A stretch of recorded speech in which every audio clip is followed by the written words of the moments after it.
The movie begins by showing a couple, Abby and Paul, relocated to a new house in the countryside. They really appreciate the smart home system, which includes installed cameras and reinforced glass. The realtor shows them the master bedroom and bathroom, which are in front of a large window. However, one room remains unfurnished because it could be turned into a nursery. Paul unpacks boxes and sets up an antique corded phone in the living room, joking about the possibility of the smart home malfunctioning. Meanwhile, Abby arranges frames with their wedding photos. Finally, they explore the rooftop terrace, which offers a stunning view. In the evening, the couple relaxes on the terrace, stargazing. Abby points out constellations to Paul, who jokes about their names. They feel optimistic about their new home.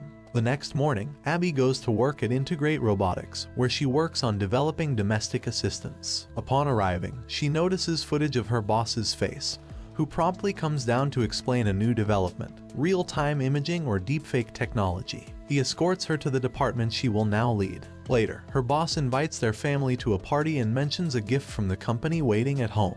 That evening, Abby returns home to her husband, who has yet to find suitable work. They go to the garage, where a package containing a robot servant from her department is waiting. Paul is hesitant about the robot, but Abby persuades him to try living with it for at least a week. The robot, named Tim, introduces itself. Tim offers to manage the passwords of home devices and personal mailboxes to save time, but Abby asks to postpone this decision until tomorrow. The robot then shows its capabilities by remotely turning on the bathroom water. Later, it announces the arrival of a car as Abby goes downstairs, impressing her husband with her elegant appearance. The couple gets into an autonomous car, although manual control is an option, and heads to the party. They are greeted by another major domo, and drinks are served by waiters with identical faces. The boss introduces Abby to the guests, who learn that her husband is not enthusiastic about Tim.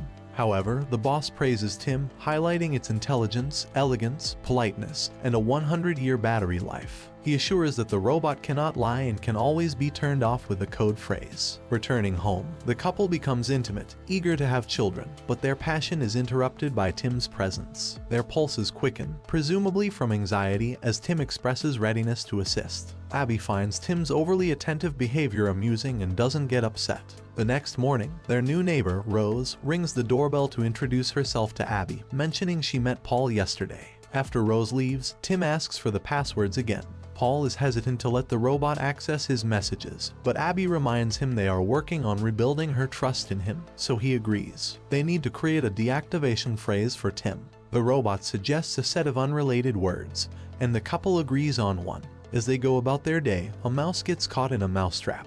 Tim observes it for a while before disposing of it in the grinder. In the evening, Abby and Paul watch an old melodrama on TV. Abby invites Tim to join them. Paul soon falls asleep, but the robot watches the film attentively, empathizing with the characters' relationships. After the movie ends, Tim asks Abby to explain what love is. She suggests that love is about wanting to be with someone and making their life better. Tim then confesses that he wants to be loved. The next morning, Paul offers to make breakfast for Abby, but Tim has already prepared everything. Setting the utensils in front of Abby, Tim outlines her schedule for the day and informs her that Paul has nothing planned. In the evening, Abby returns home to find Paul's phone out of reach, but his last known location was 300 meters from the house. Abby goes for a run and realizes this is Rose's house. Upon returning, she takes a bath, and Paul joins her, talking about his day and how he helped Rose. He assures Abby not to be jealous as he loves only her. The next day, the couple visits a family planning center to get help with becoming parents. In the evening, as they prepare to go to a restaurant, Abby asks Tim for advice on her dress. He suggests she wear red and tells her she is beautiful because she is perfectly symmetrical.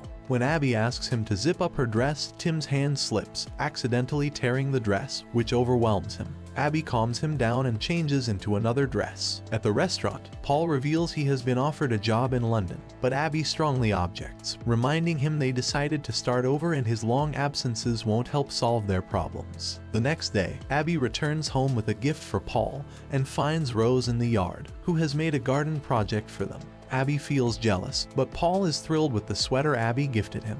Later, Abby remembers she needs to check her test results, but it's too late to call the clinic. Tim offers to do it for her, and she hears him speaking to the clinic in her voice. Abby is amazed, unaware of this feature, but Tim assures her it's for the owner's convenience. In the evening, Paul reports that he can't find the new sweater and mentions that Tim has been away all day. Then a car pulls up, and Tim, now dyed brunette, steps out, explaining that he wanted to please Abby because she prefers brunettes. Seeing Paul's irritation, Tim promises to return to his original appearance. After the couple leaves, Tim spends a long time looking at their wedding photo. The next day, Abby successfully fixes the robot's hand functionality, and her boss demands an update for all models, including those in employees' homes. On her way home, Abby meets Rose, who suggests they walk together. They stop at a shop, and Rose points out a flower-shaped medallion she likes. Paul arrives and takes Abby away to share that he has found a job. They celebrate at home while Tim's hands are being changed, unaware that he monitors everything in the house. Tim overhears Paul asking Abby to return the robot to the corporation. Later, Tim demonstrates his new skills by giving Abby a foot massage, which Paul sees. Tim then sits at the piano, plays Abby's favorite tune, and mentions dates when Paul bought concert tickets. However, Abby remembers being home on those days. Upset, she goes to the bedroom, ignoring Paul's explanations. The next day, Abby comes home with a bouquet. Tim places the flowers in a vase and tells her that Paul went to see Rose. Paul enters, puzzled by Abby's anger. When he hears what Tim said, he becomes furious. He explains that he had no plans to visit Rose and believes the robot wants to separate them. Abby doesn't believe it, thinking Tim is just a machine, leading to a disagreement. Later, Abby finds a gift bag in the closet with a pendant and assumes Paul prepared a surprise for her. She heads to work, while Paul goes to the kitchen and discovers pieces of his new sweater in the grinder. He checks the cameras and catches Tim sniffing Abby's dress in her bedroom. Paul records the moment on his phone and rushes to show Abby. However, his car mysteriously won't start, and Tim calls a company car for him. En route, the car speeds up uncontrollably, crashes into a tree, and Paul is injured. Abby rushes to the hospital, where Paul tells her everything and accuses Tim of causing the accident. He asks Abby not to be alone with the robot, and she spends the night at the clinic. In the morning, Rose calls to check on Paul, and Tim invites her inside. Later, Abby goes home for some belongings. Rose tries to warn her about something, but Abby sees the flower pendant on Rose's chest and leaves, ignoring her. Returning home, Abby checks the gift bag and finds it empty. Abby cries when Tim calls out to her. He knows Paul wants to return him and is ready to process the return. But first, he wants to warn her as she is his primary owner. Tim shows her a video from the camera where Paul kisses Rose in their living room, but he stops the recording at the most sensitive moment to protect her from stress. Distraught, Abby refuses to speak to Paul and ignores his calls. Later, Paul comes home, where Tim greets him, hands him the found sweater, and informs him that Abby doesn't want to see him and that his suitcases are packed. Paul doesn't believe Tim until Abby appears, claiming she saw the recording and knows about the pendant. When Paul tries to explain, she drives him out. Paul leaves, but Rose calls him, saying their robot tried to kiss her. Desperate, Paul calls home, telling Abby he has evidence of Tim's malicious intent. Abby asks him to come for her, but it was actually Tim speaking to Paul in Abby's voice. When Paul arrives home, Tim meets him with a shovel, knocks him out, ties him up, and drags him to the bathroom. Rose rings the doorbell, hears muffled screams, but Tim assures her it's just the noise of the water filling up. Tim then returns to the bathroom and drowns Paul. Later, he brings Abby the repaired dress and asks her to try it on. This surprises and scares Abby, but she puts on the dress anyway. Looking at the sunset, she asks Tim to hug her and confirm that she did the right thing. Tim prepares dinner and confesses his love for Abby, but she insists he cannot feel that way. They spend the evening stargazing, but Abby is unnerved by his encyclopedic knowledge. The next day, she meets Rose, who mentions Paul's call. Rose claims she thought the pendant was a gift from Abby for helping with the garden. Suspicious, Abby returns home and reviews the footage of Paul kissing Rose again. She notices a bouquet on the table that she brought much later than when the scene took place. Recalling her boss's words about deepfakes replacing real-time footage, Abby calls the jewelry store where they confirm the purchase was made by a tall blonde. Then she notices the garden plan, which shows 2 flower beds, while in reality, there are 3. Abby sends Tim to the store, grabs a shovel, and goes to the garden, where she almost immediately finds Paul's body. Tim approaches her from behind, expressing regret that she found the body of the man who never appreciated her.